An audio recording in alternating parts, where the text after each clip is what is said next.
I'm at the bottom of Australia on the wild and beautiful Eyre Peninsula. This peninsula is a nature lover's playground, and if you love adventure, you're going to love this place. My journey starts in the fishing town of Port Lincoln, and from here I'll experience some of the most exciting face-to-face wildlife encounters you can have anywhere in the world. Eyre Peninsula is a triangular peninsula in South Australia, which is bordered by the Spencer Gulf to the east and the Great Australian Bight to the west. This ocean environment is what I've come to explore. Today I was joining Bay Charters, and our first stop was a 15-minute boat ride to arrive at the Tuna Farm.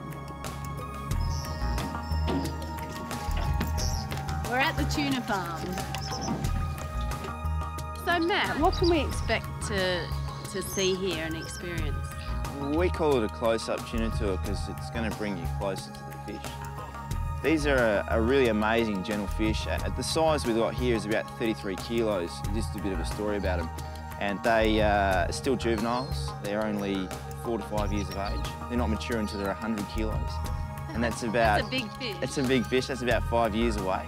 And there's no limit to how big they can get. This particular species is being caught in excess of 300 kilos. They're really an amazing species. They're quite gentle. As you can see, you can hand feed them there. They're not aggressive at all. And it's just good fun. What you want to do here is, and this is really important, you want to hold out one fish at a time, not 4, okay? Keep your fingers tucked up out of the way. You don't want to confuse the tuna.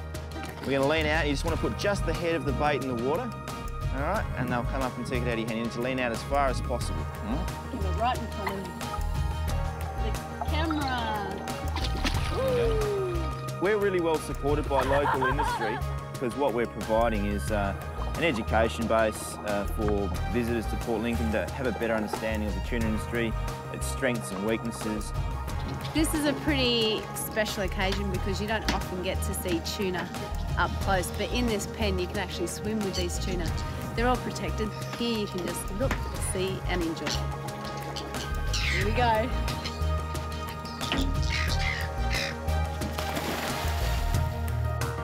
Seeing the tuna underwater is mind-blowing. These fish are lightning fast and pure muscle, able to reach top speeds of 80 kilometres per hour. This is amazing. When you hold out a fish for them to feed, you never know where they are going to come from. And while I was looking in front, one zoomed right under my belly and grabbed the fish like a guided missile. He was happy, he got his fish, and I was just stoked for an amazing marine encounter. Get a little bit closer. Got a little bit of a nip, but it was the most amazing experience.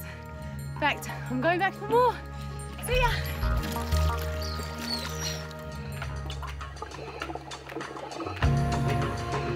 The tuna were fast, but our next stop would take me to one of my favourite marine animals, the sleek Australian sea lion. We're approaching the sea lion colony, and as you can see, some of the scenery around here is pretty dramatic. You can see these sheer cliffs, and the water looks crystal clear. So one of my favourite animals in the whole world is the sea lion. So what can I expect to see today? From here, we're going to head down to Hopkins Island, and this is an A-class reserve, so it's pristine. It hasn't been touched. Probably there's a total of, I think, maybe 100 people who've walked. The sea lion colony that we're going to see probably sees in total no more than 100 boats a year. So on 100 days, there'd be someone coming down and stopping in there. As soon as we pull up and we drop the anchor and they realise we're there, we might have to wake them up and give them a bit of a whistle and a clap. They literally come running down the boat. Some people call me the Pied Piper of sea lions, but it's... So you got the magic touch. And when they come running down the beach, they literally come to the back of the boat and they're enticing us to go for a swim. When you'll find you jump in the water, they come tantalisingly close. You can't actually reach out and grab them. They'll always sort of stay a certain distance from you. It is purely a wildlife encounter, and it happens entirely on their merits. So will I get kissed by a sea lion? I don't know, it depends how good looking you are. Oh, you will. Sea lions are in the family known as eared seals. Having swum with sea lions all over the world, I still think the Australian sea lions are the most beautiful. They are so graceful in the water, like they are performing an underwater ballet. But most of all, these little critters are very social and oh so playful. If you engage their attention and curiosity, then you are likely to be rewarded for your efforts. I came across a large male, and after I let him know I was in the mood for a dance, he took the lead. He jumped around me, then we tangoed. And naturally, this big beautiful male known as Mr. Bubbles stole my heart. It's hard to believe that we nearly hunted these beautiful animals almost to extinction. They are rare and endangered, but luckily now have full protection. Isolated places like Hopkins are vital for their survival, and this experience is a privilege. It was so cool. I was dancing with the big whale. He was like this close to my face, and we were just doing these pirouettes, and then he'd launch out of the air. It was really cool. Pretty fun, Matt.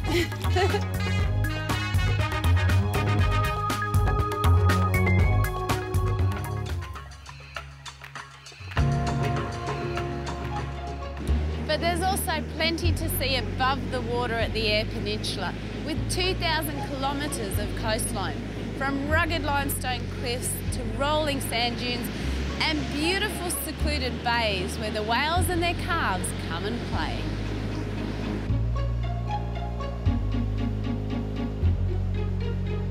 It's a beautiful coastline we've got here. It is. It's a superb coastline. It really is. And is this all national park? Yes, this is all part of the Lincoln National Park. Yeah, 30,000 hectares of area. It's a big park. This wild peninsula is often referred to as the Peninsula of Parks, with nearly half its area set aside as reserves, parks and native bushland. Protected areas like these are a haven for wonderful wildlife, and our chances of seeing kangaroos, emus and more whales were pretty high. This part of the Eyre Peninsula coastline has been carved out by the full force of the Southern Ocean, with towering cliffs along the Great Australian Bight, long sandy beaches and arid desert. So how do you get cliffs like this, made of limestone? Yeah, it is basically just ancient sand dunes. At the end of the last ice age, sea level was a lot lower and exposed huge areas of seabed, and it just blew up into massive sand dunes and it's just compacted over the years. But behind the hardened dunes were miles of fresh, soft sand dunes that I just could not wait to explore. Some of the dunes were about 90 metres high. You can see how big it is. And out there, it's just the beautiful view of the Southern Ocean. Pretty cool.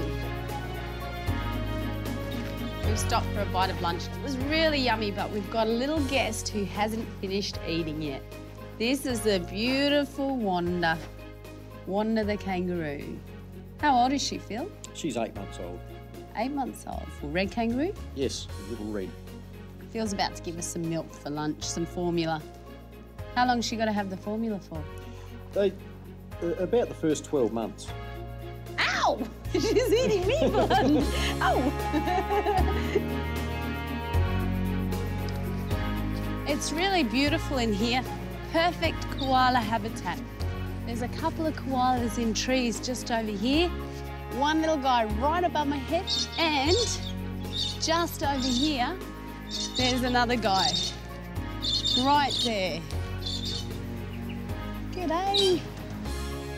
Oh, it's so cute.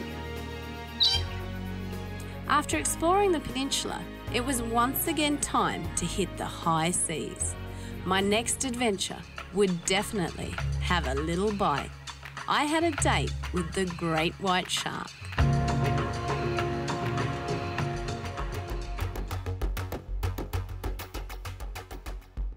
It's early morning in Port Lincoln and the fishermen are getting ready to head out to sea.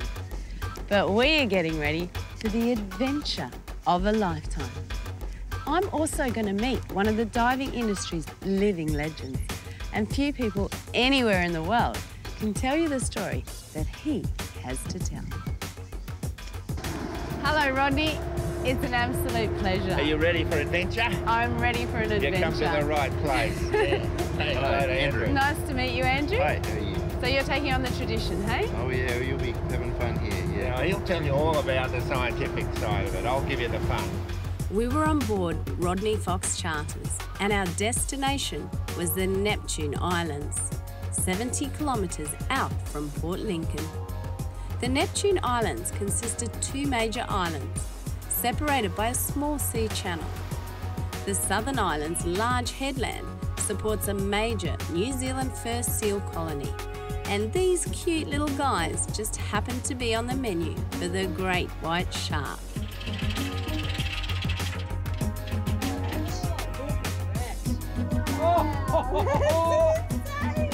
We're here at the Neptunes. We've already seen sharks, so let's go home. He's only joking. We're getting in the water with them next. Right, Jez? Oh yeah. That is huge. When we just arrived and came between the islands, there were sharks around the boat. We've already seen Callum, which is a 14-foot shark, which Andrew has tagged. We've got Sun, we've got Clearwater, we've got Rodney and Andrew Fox. And it looks like we have the shark. The film Jaws was shot here, and Rodney just happened to be an integral part of capturing the great whites on film. To be able to film the great whites in the water, Rodney came up with the idea of cage diving. And today, his years of working with sharks would allow us to get in the water.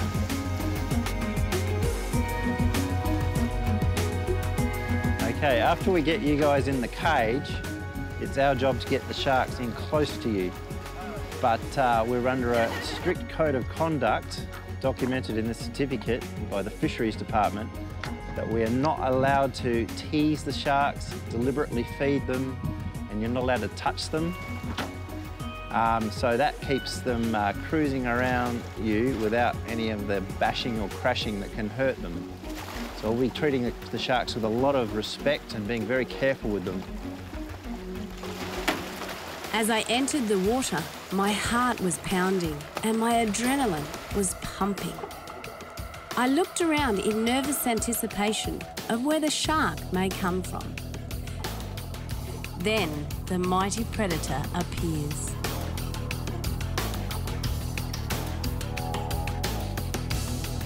The first thing you notice is their sheer size, as the shark effortlessly glides past the cage.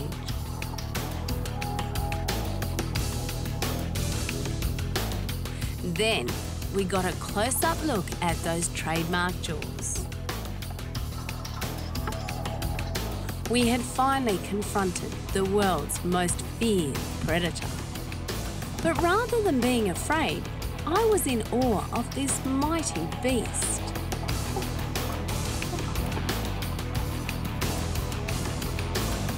Great whites reach lengths of nearly 6 metres and can weigh over 2,000 kilograms.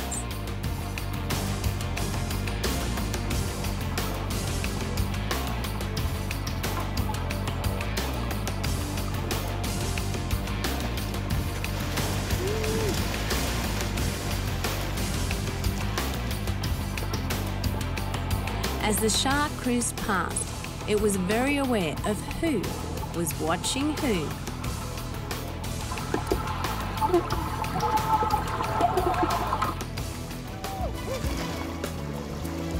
Hey, there's a shark! What? There's a shark! There's a shark in the water. He came so close. His mouth came right up to the cage, and he's so sleek, and he's so beautiful, and he looks at you with this big black eye. I'm in love. I'm in love with a shark. It was the best experience I've ever had in my entire life. Well, almost. So Rodney, tell me, there's not many divers around the world that don't know the name Rodney Fox and don't know that you were bitten by a great white shark. But how did you feel that day? What happened? Well, I was hoping to win the South Australian Spearfishing Championships, and there were 40 divers fishing. I knew I needed a special type of fish and went well offshore to try and find one away from where people had been.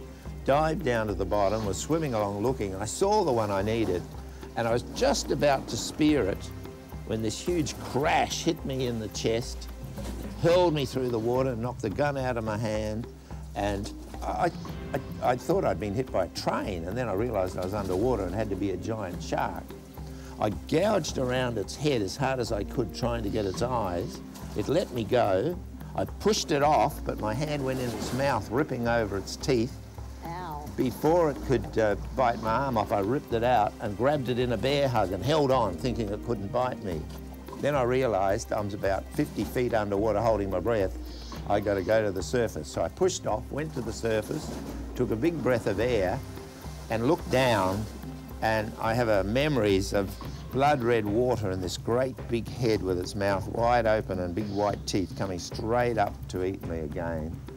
And I just thought I got nothing to protect myself, so I kicked at it as hard as I could. And everything underwater is 20% further away, and I missed it. But a miracle happened. The shark turned and swallowed the fish float where I had fish on. Dived down and dragged me underwater again. Oh. And so the shark's swimming down, and I'm spinning, spinning, spinning. This hand was useless. I couldn't find the quick release. I was searching for it when I ran out of air, and I knew I was gone. And then another miracle, the line broke. But were you angry at the shark at first and then that changed to curiosity? It was such a phenomenon, and people thought and told me how the best shark's a dead shark, and the hatred I could see for sharks. And I wanted to learn more. I wanted to go back to my love of diving. I'm not mad at all sharks. I'm not very happy with the one that bit me, but I don't think we should go out and kill all the sharks. I think we should find a safe way to get in the water. And that's why we're here today. It's one thing to see the sharks in the surface cage, but if you really want to go down and see how they live in their natural habitat, you've got to get in the bottom cage, and that's what this is. So we're going to put scuba tanks in, and we're going to go about 20 to 25 metres to the bottom of the ocean, and we're going to enter the shark's domain. Part of the beauty in coming on this trip was I not only got to see the sharks on the surface, but you also put a cage under the water as well. Now, how many people do that? Well, actually, we're the only person I know of in the world that can handle and is rigged for bottom dive. We send a scuba diver, one of our own crew, down each time with the guests and lower the cage to the bottom. And on the bottom, you see the sharks just naturally swimming around amongst the beautiful reefs and rocks. They feel quite happy down there, and you can see them as they actually intermingle with their food at times because they're swimming with these big stingrays as well. And yet, we know that they eat stingrays, but quite often you see them swimming together with lots of other fishes as well. Here, the sharks are naturally swimming around the bottom. And as you watch them, you become mesmerised by their graceful movements. While 5 people a year may die in shark attacks, 1.2 million will die in car accidents. And over 600,000 people will die from murder by our own species, man. Sharks have definitely been given an unjustified reputation. And how do you feel about these creatures that once nearly took your life and now basically are your life work, really? Yeah, well, the reason, of course, why I really love the sharks is because they're so unique. And I found after my attack there was this incredible anomaly where people knew nothing much about them and feared them. And I, after studying them so long and then making my living in the water, realised they're not as dangerous or as bad as everybody thinks. And for me to be able to take people out and show them the beauty and the wonders and the mystique. And when they come out of the cages, bubbling out like champagne out of a bottle, and talk about their experiences, you know, I feel like I've achieved a goal. For people to understand that helping the great white sharks is a good thing and not a bad thing. How'd you go? He went round and round and round the cage. And we were like little sardines in the middle. It was really cool. Our fear of these sharks meant they were nearly hunted to extinction. But the irony is, this perfect predator had far more to fear from us who sat inside the cage. Diversity is the key to life, and every time we take one species out of the food chain, we are upsetting the finely tuned balance of our planet. The more you watch this shark, the more you understand it and its vital role it plays in this ecosystem. That was cool. He just went, no, that was wicked, right out of the water. So I guess no one in the world knows more than you all the different shades of a great white shark. Well, over the years, my son Andrew has been working very, very strong and diligently. With his science degree, he's focused his whole life on great white sharks, and he now leads all of our expeditions. So, Andrew, it's a pretty special place out here. You must love the Neptune Islands. Yeah, I love coming in close to the island and seeing the seal pups and all the wildlife right close to the island. And there's so much going on around here. Breeding birds, breeding seals, dolphins, lots of fish life right here in the bay too. Right now these pups are learning how to swim out further from shore. That's why the sharks are here. We've seen sharks come right into the shallows here, right where we are, and take out seals in very little water, about 1 metre of water right here. Must be a hard life being a little seal pup. Yeah, those guys must be tasty. Oh, they're just so cute.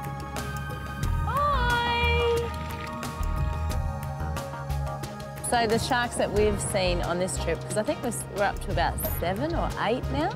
Yeah. Do you know all those sharks? Yeah, some of those sharks that we've seen are sharks we've known for 10 years now. And wow. Big Moo and Curly and Johnny, they're favourites of ours for many years. So do you think we might get a tag in a shark today? I think with that new shark that's untagged, if we can get him very close to the back platform, we should be able to get a tag in him tonight. And what do the tags tell you? Do they tell you where they are in the area? Yeah, those tags that we're using now are sonic tags, and they pick up on the receiver station over that way. And anywhere within 500 metres of this bay, we'll pick up that signal and we'll know every time that shark comes into this area. But tagging a great white is no mean feat. But the rewards of science are worth it if we can somehow help protect these amazing sharks. For you, sharks are so much more. It's about the research, it's about the understanding now. Yeah, I'd like to take the research of the shark to a new level of understanding. Still, it would be a pity if we learnt everything about them straight away. It would take away the mystery of them. You know, part of the reason why we come out here is not only because we believe in the sharks, that they need somebody to say that we have to look after them, but we make so many dreams come true. This is the ultimate nature experience you can have anywhere in the world. Not only do you get to come face to face with the legendary great white sharks, but you get to enjoy the magnificence of the Neptune Islands and the gorgeous fur seals who live here. The Eyre Peninsula is an amazing place to visit with its rugged beauty and world-class marine encounters. This part of the planet still appears to have its natural assets fairly intact. But remember, the great white shark and the Australian sea lion are both endangered species. So it's vital we preserve this ecosystem.